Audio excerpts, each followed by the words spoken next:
journalistes ak ñëpp ñu dellu ci seen responsabilité fàttali li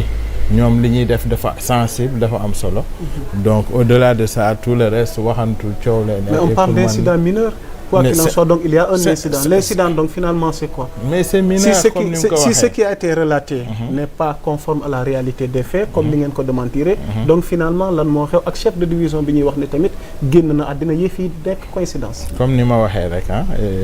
du ma si sori plus que ça les services compétents buñ ci bëggee wax dinañ ci wax incident mineur il y a des choses majeures dans ce pays-là. te ñi ma xam-xam ne man j'aime parler des choses importantes des choses majeures parce que dëkk bi dañ ko jël ci situation bu métti mu am 10 ans yoo xam ne dañ koo xeex pour yor ko loolu tax nag je suis pas un bon politicien quoi xam nga je suis pas un bon politicien quoi xam nga vraiment j'aime parler des enjeux xam nga li nga xam ne moo ñu fi indi li tax sama genre gi après 22 ans à l'extérieur ma décidé bàyyi fa lépp ñëw toog fas yéene liggéeyal réew mi donc ñu bëgg bu ñuy wax ñuy waxal lu amal njëriñ réew mi luy jëmale askan bi kanam vraiment man je suis dans cette démarche là donc évidemment am naa sama opinion comme ni ma ko waxee wax naa leen li ma ci xalaat et puis nañu wax ci réew mi daal. c'est important dinañ ci dikk parce que par ricochet avec la gestion des finances publiques du ñàkk am nga ci xalaat alors lan la dañuy jéem a laaj Pape Demba Thioune par rapport à cette information relayée nos confrères de l'Obs démenti par le syndicat du trésor public alors yow lan moo ci sa njàngat. waaw démenti et qu'est-ce qui est démenti par le syndicat ce n'est pas l'incident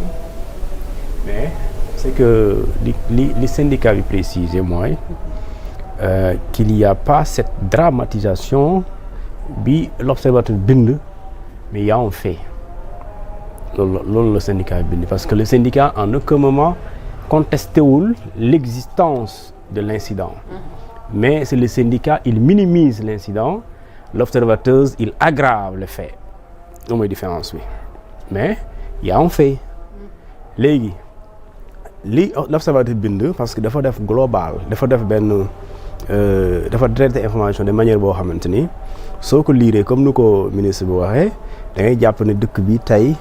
tout est fini parce que l'observateur parle des données financières du trésor et parle de serveur et parle de parce que serveur ak ordinateur bokkul foofu nga denc say données l'ordinateur c'est interconnecté au serveur bi c'est pas évident que données day nekk serveur bi dem tey boo bëggee comprendre loolu tey sa ordinateur fixe bi soo ko jëlee bon avec les MacBook léegi dafa xaw mais moom aspect yooyu nga xam moo xew soo jëlee écran bi bàyyi fii une unité centrale écran bi soo ko yóbbee benn donnée demul données yaa ngi ci waaw léegi soo jëlee également ordinateur boobu dañ ko connecté ak serveur bi les données sont dans le serveur te jamono ji man quand j'ai entendu cela dama ne mais est-ce que attends comment est-ce qu'on peut nous parler du trésor public du Sénégal on nous parle de cambriolage soit il y a l'exagération dans le traitement de l'information sinon man xamoo ban réew lañ nekk parce que li ma doon xalaat sax je pense à une cyberattaque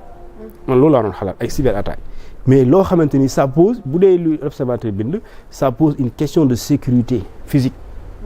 et je pense pas ma damay romb trésor xam naa sécurité bi nu mu demee donc après j'ai imaginé comment des individus cambrioleurs peu quelle que soit heure bi ci guddi quelle que soit heure bi comment ils puissent dem ba ci kaw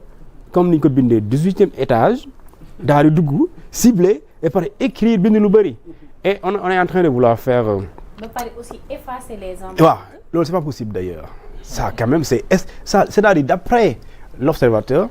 dans ce cas quand on parle d'effacement des empreintes ak lu ñuy tuddee professionnalisme bi ñu am voilà c'est ça ngay def genre rapprochement entre le décès d'un ancien chef de division ak loolu ça veut dire que yaa ngi bëgg a wax ne ce fait là le fait que waajooju décédé il y a eu un lien qui aurait existé beneen bi mooy yaa ngi bëgg a wax ne aussi est-ce qu'il y a pas une complicité à l'intérieur parce que man damaa gis porte trésor sëñ bi damaa gis porte trésor. haute sécurité bi fa nekk. man xam naa romb naa. waaw porte yooyu. fan ngay jaar haute sécurité bi fa nekk. la question que tu te poses mooy. waaw. ñii def li nu mel naka lañ def ba def ko. man kay loolu moo tax ma kii woon moo tax ma ne. waaw après le journal parle de porte yoo xamante ne ngeen xawoon nit ñi. waaw mais mu mel ni am na koo xam ne moo yombal ñi waroon a ñëw. ak accès bi ci biir. Thioune yeggalil si nga am na solo ay ree la ma def. léegi man xam nga nit liggéey ministère yi sax. day am des fois dafay am des fois yëfu sàcc. naturellement. nit mën nga teg sa ordinateur ci militaire nit ñëw jël ko. wala ngeen nekk ci réunion salle bi ñëw donte loolu bon warul am mais il se peut qu'il y ait des cas de vol. mais un peu la différence ici c'est quoi le syndicat il a rassuré les Sénégalais ci phrase bu mujj bi mooy. les données du trésor. sont stockées ci endroit boo xam ni dafa sûr pour ne pas dire inaccessible. c'est-à-dire que mën nga liggéey ci trésor sax mais doo fa mën a dem yow. et loolu c'est important parce que man quand j'ai entendu ça dama fàttaliku bi am États-Unis en décembre 2024. il y a eu ce qu'on appelle une cyberattaque bi ñuy constaté ci trésor américain bi ñu accusé ko waa Chine. mais pas physiquement parce que le trésor américain lui ñu koy garder c'est-à-dire ñooñu xamuñu ay maintien de l'ordre ñu dem di freiner gars yi pour ñu arrêter c'est des militaires. ñoom ñooy assurer la sécurité du trésor tellement c'est du sérieux xam ne lii lépp réew mi fi la ne comment dans un pays ñuy xalaat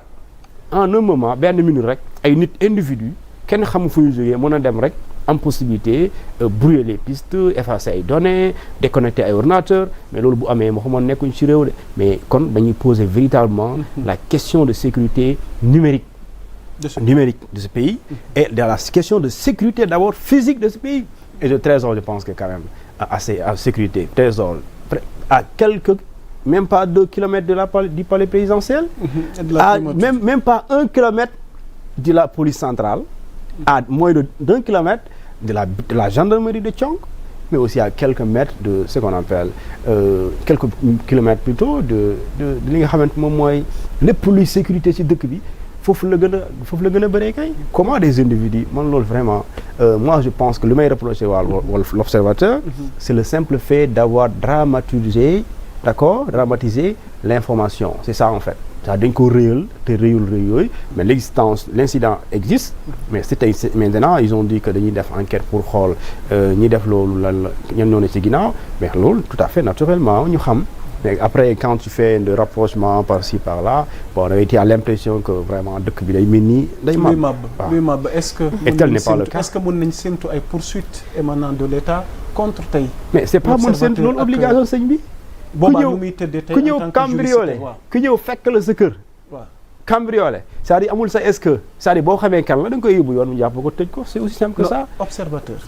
observateur mi indi xibaar bi façon bi nga ko expliqué drame bi nga xamante ne moom la ci dugal mel ni dafa yokk xar mi karaw contrairement ak réalité des faits tey ndax am na lu leen ci mën a fekk ak yoon léegi xam nga est-ce que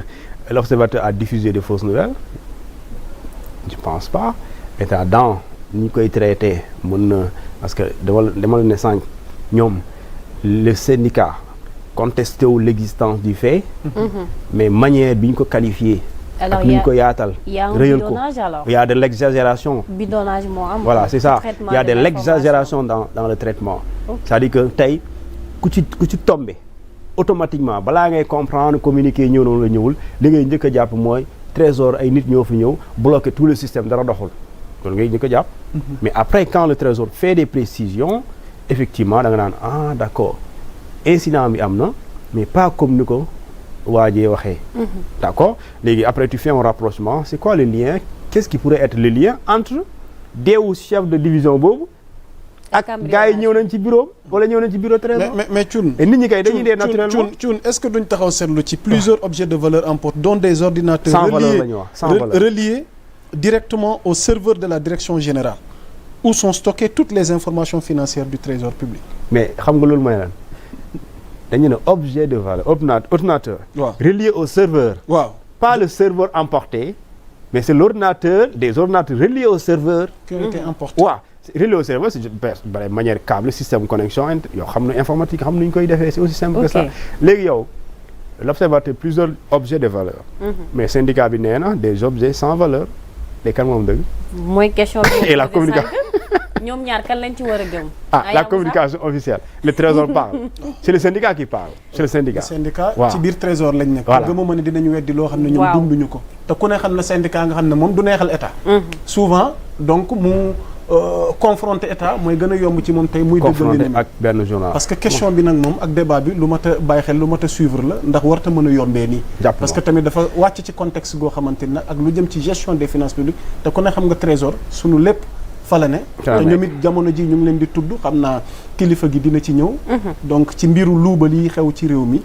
ba sax ñoom ñu ngi dégager seen responsabilité waaye loolu yëpp dinañ ci ñëw ci biir waxtaan bi. ñu jox jëwriñ Ndiasse moom mu indi xalaatam ci li nu xëyee tey ci réew mi ak cambriolage mi lëmbe réew mi fële ca trésor public. trésor de tey moom moo xew.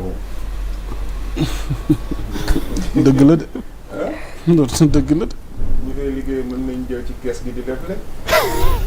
ba pare kër ga wóorul te fa lañ denc suñu xaalis yow.